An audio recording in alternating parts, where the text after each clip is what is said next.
Hello and welcome back to AP Psychology. I'm Miss Lee and you are in Unit 1, Scientific Foundations. Our video today is Ethics in Psychological Research. If you haven't done so already, go ahead and grab your notes and let's get started.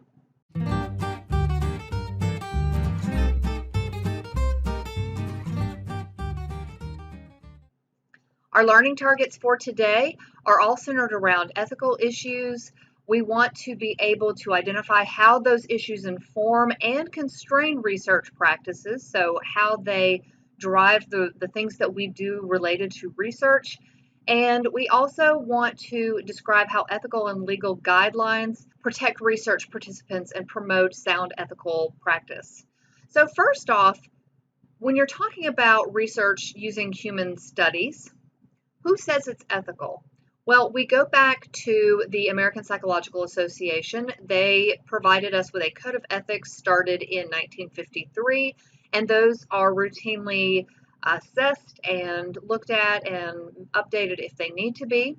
We also look to institutional review boards. These are IRBs. They're panels that approve research. Very often the researchers are professors or graduate students at universities, and so very often the institution or that university has its very own IRB. Some school systems, public school systems, have their own IRB as well. Then we ask, what makes research ethical? This is again specifically about human research. The first thing that you have to do before you even start is you have to obtain informed consent. This is a two-part process. First, you have to make sure that the potential participant understands every aspect of the study that could potentially influence their decision about whether they're going to participate or not. And you have to make sure that that consent is voluntary. That means that they know what they're getting themselves into and they agree to be a part of the research. Now, only adults, people of consenting age, can give informed consent. So when you're talking about research involving children, a child will give what is called assent. So because minors can't give written consent, the experimenter has to continually ask that child, that minor who is involved in the research, if they're okay, if they want to continue to proceed, and that is after the researcher obtains informed consent from that child's legal guardian. So I was a part of a research study involving children, and it had to do with literacy. I had to, as part of a research team, we had to obtain informed consent from each child's guardian who was going to participate. And every time a researcher met with a child, they asked if it was okay if they met with them, if they agreed to it, because you don't want someone who does not want to be a part of your research being part of your research. This brings us to this next category of limited deception. You can only deceive people when it's absolutely essential to the study, and you must tell the participant about the deception. You have to explain the deception at the end of the study to kind of clear up any misunderstandings that that person may have had. You have to protect your research participants from harm or discomfort. You have to minimize any discomfort or risk involved in the study, and you have to prevent participants from suffering any long-term negative consequences. Depending on the research that you are conducting, there might be some temporary minor discomfort. They may be asked to do something that they don't enjoy doing, but typically you're not going to see someone harmed in any significant way.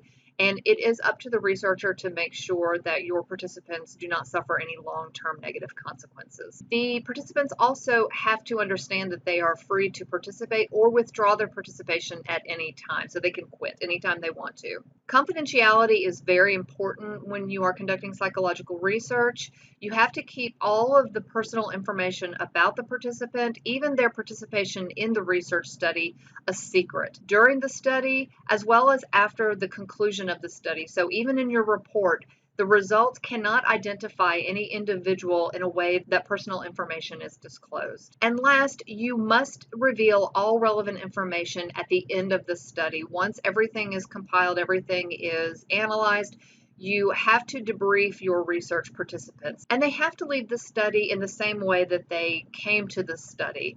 So, for example, I'm aware of a number of research studies professors have done throughout the years, involving alcohol and people's behavior after they become intoxicated. Well, in order to appropriately debrief those participants, the participants have to sober up before they leave. They can't leave drunk. They can't even be debriefed drunk. So these are considerations to make sure that research remains ethical. This is an example of a consent form. This is what a consent form generally looks like. So you've got the participant acknowledging, understanding certain aspects of the research before they go into it, and a signature at the bottom. So then we move on to research using animals. Why in the world would someone conducting psychological research use animals if what we're ultimately interested in is human behavior and mental processes? Well, because behavior in and of itself is interesting, and we have a lot in common with animals that we study. For example, we do research studies using rats, and what we're looking at is things like learning and memory, hunger. All animals feel hunger. We have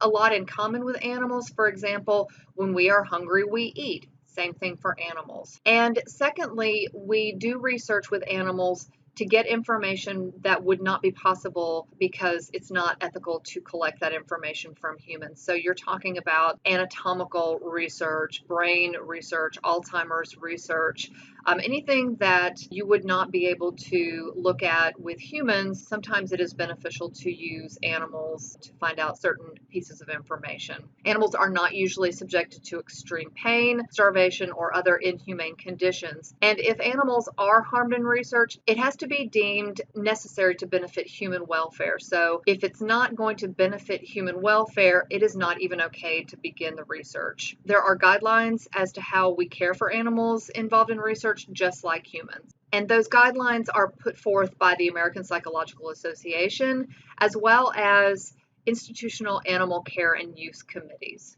What makes research with animals ethical? Well, I want you to remember the ABCs. First of all, it has to be appropriate. Nothing cruel and unusual. We aren't inflicting pain just for the sake of pain. Beneficial. It has to benefit human psychological research.